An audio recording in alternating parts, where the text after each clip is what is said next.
All right, today, guys, we're going to be talking about multiplying a simple binomial. And what I mean by a simple binomial is when x equals 1. So let's look at example number 1. It says to multiply the binomials. Before we go into this, I think we should really look at some things that you should know that are prior knowledge. The first thing I'll cover is a reminder that when we do x times x, you're really saying x to the 1 plus 1, which is x to the power of 2.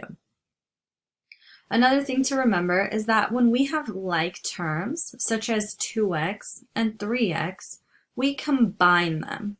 Okay, so we're not talking about exponents here. Now we're talking about adding or combining like terms, adding numbers with exponents. The last thing to remember is that x squared cannot be combined with x because they have different exponent values.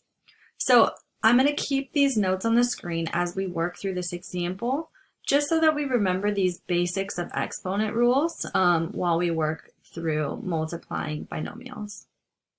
So again, let's look here at example number 1. It says multiply the binomials x plus 3 times x plus 4. So step 1 is to multiply the binomials using the box method. I've set up a box here with some color coding to help you out as we work through it. The first thing that we're going to do is we're going to put the x plus 3 on the top of our box.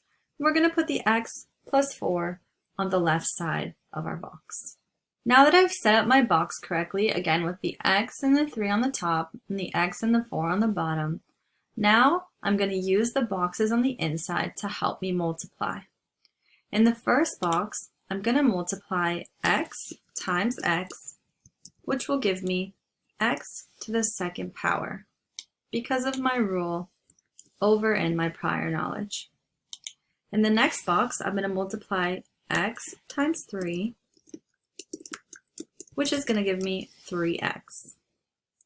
In the bottom left box, I'm going to multiply x times 4, which is going to give me 4x. And then in my last box, I'm going to multiply 3 times 4, which gives me 12. So as you can see, we now have 4 answers that we can use to help us that have been multiplied.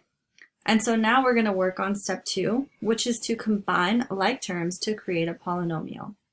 In this example, I already have the like terms lined up by color, but it just helps to see that we have an x squared with a 2 on top. We have 2x terms, 3x and 4x, with no exponent or an exponent of 1. And then last we have a 12, which does not have an x or any variable next to it, so that's going to be an isolated like term, just like the x squared. The only like terms that we can combine here are the 3x and the 4x. So that is what we're going to do down here on our last step.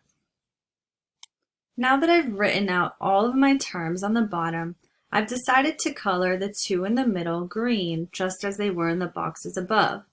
The reason I did that is because, again, I know that they are like terms, and I need to combine them in order to write my final answer.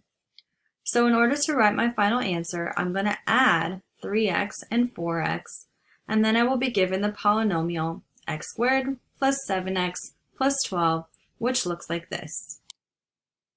And that is our final answer when you're asked to multiply the binomials x plus 3 times x plus 4. If you have any questions, please be sure to put them in the chat. Let me know so that I can answer them. If you like more videos like this, please feel free to subscribe. You can also comment some things that you might want to have more videos about in the comments section. Thank you.